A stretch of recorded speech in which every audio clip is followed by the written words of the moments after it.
بسم الله الرحمن الرحيم.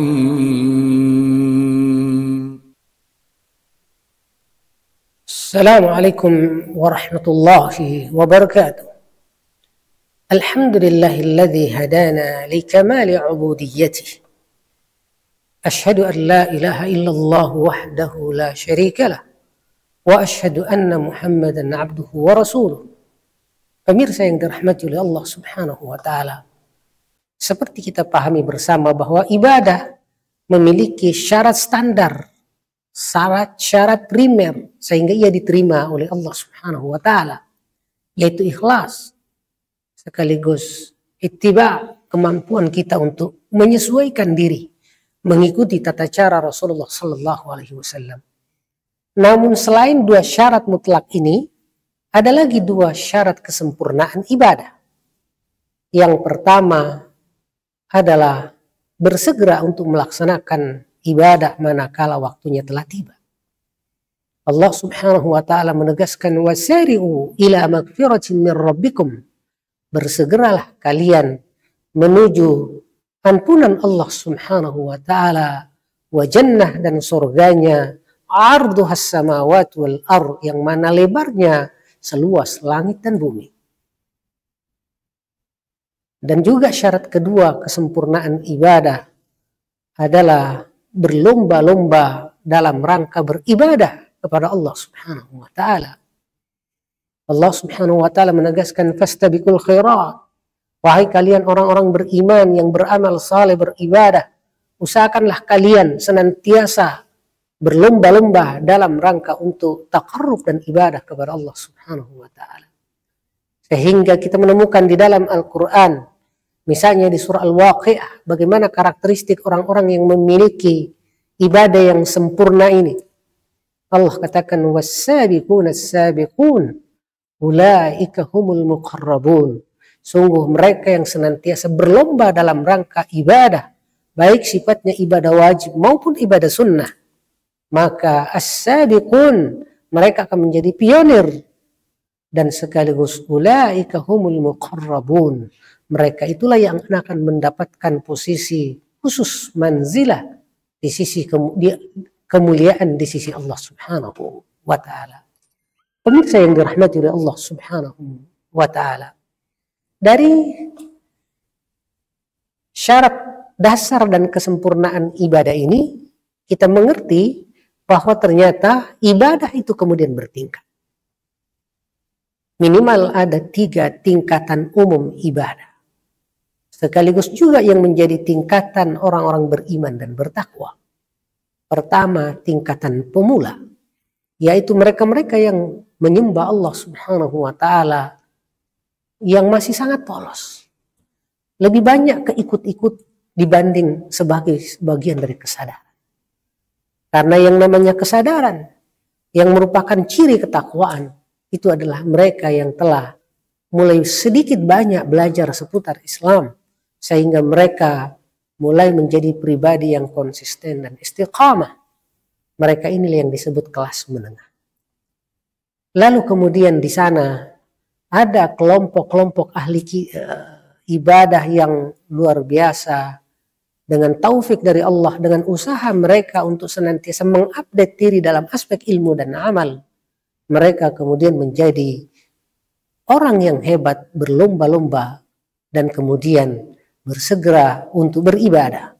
Mereka itulah yang disebut oleh Allah Subhanahu wa Ta'ala sebagai as-sabiqunal muqarrabun, yaitu mereka yang berlomba dan senantiasa menjadi orang terdekat di sisi Allah Subhanahu wa Ta'ala. Tingkatan-tingkatan ini kita temukan jawabannya misalnya di surah Fatir. Allah katakan, "Tsumma awrathnal kitaba alladziina istafaina min ibadina." Bahwa sungguh Quran sebagai sumber inspirasi iman dan takwa, perbaikan dan kebaikan. Ini awrathna, kami amanahkan, kami wariskan. Kepada siapa Allah wariskan Quran tersebut? Alladziina istafaina min ibadina, kepada hamba-hamba pilihan kami, seluruh kaum muslimin. Allah tegaskan bahwa mereka adalah hamba-hamba pilihan Allah. Cuman komunitas besar kaum muslimin ini dibagi lagi oleh Allah secara umum. Faminhum zalim, ada kelompok yang masih sering menzalimi diri sendiri. menzalimi Al-Quran, menzalimi Nabi dengan melanggar ketentuan Allah, melanggar ketentuan As-Sunnah. Mereka inilah yang menjadi masyarakat umum yang belum sama sekali terpelajar dan terpola oleh ajaran Islam. Lalu kemudian ada kata Allah, minhum muqtasid, di antara mereka ada yang menengah. Menengah inilah kelompok yang disebut konsisten dan istiqamah dan menjadi kelas awal takwa dan ahli ibadah. Lalu ada kelompok-kelompok sabiqum bil khairat, senantiasa berlomba-lomba dalam kebaikan. Biidznillah, dengan izin dari Allah. Dzalika fadlullah, dan itu adalah karunia dari Allah Subhanahu wa taala yang bagi yang bersemangat, bagi yang kepengen dan memiliki harapan. Dan Allah katakan lanahdiyannahum subulana, bagi mereka-mereka yang benar-benar mencari jalan untuk taqarrub kepadaku, Allah pastikan lanahdiyannahum subulana, jalan menuju ke arah itu akan dibukakan oleh Allah Subhanahu wa taala kepada mereka. Pemirsa yang dirahmati oleh Allah Subhanahu wa taala. Lalu mari kita melihat bahwa apa sebenarnya tujuan ibadah. Sebagai seorang muslim tujuannya adalah tentunya adalah takwa.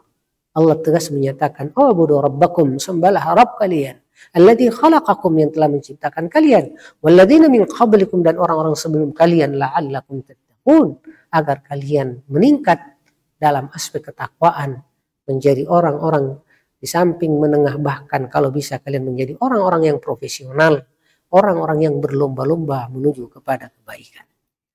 Pemirsa yang dirahmati oleh Allah Subhanahu wa taala, sedangkan target kita sebagai seorang hamba adalah mendapatkan cinta dan ridha dari Allah Subhanahu wa taala, yaitu Allah yuhibbuhum, mencintai kita, wa yuhibbunahum, dan Allah pun, kita pun sebagai muslim mencintai Allah Subhanahu wa taala. Firman yang dirahmati oleh Allah Subhanahu wa taala, kita juga menemukan di sana ada namanya ibadah dan adat atau kebiasaan. Dan kita tahu bahwa yang namanya ibadah sifatnya murni kayak sholat, puasa, maka harus benar-benar ikut Rasulullah disertai keikhlasan. Dengan kesempurnaannya berupa bersegera dan berlomba-lomba.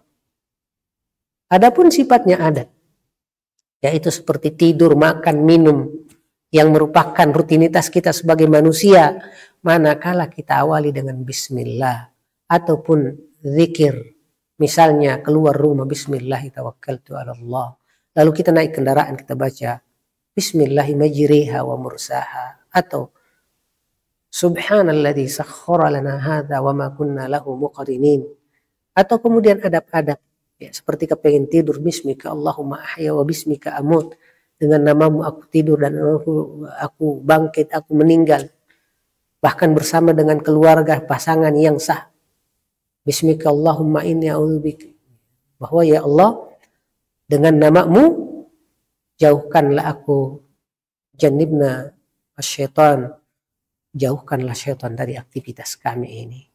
Insya Allah dengan kita mengawali setiap aktivitas dengan zikir, terutama bismillah, maka ia otomatis menjadi ibadah. Tidur kita ibadah, makan kita ibadah, perjalanan kita ibadah.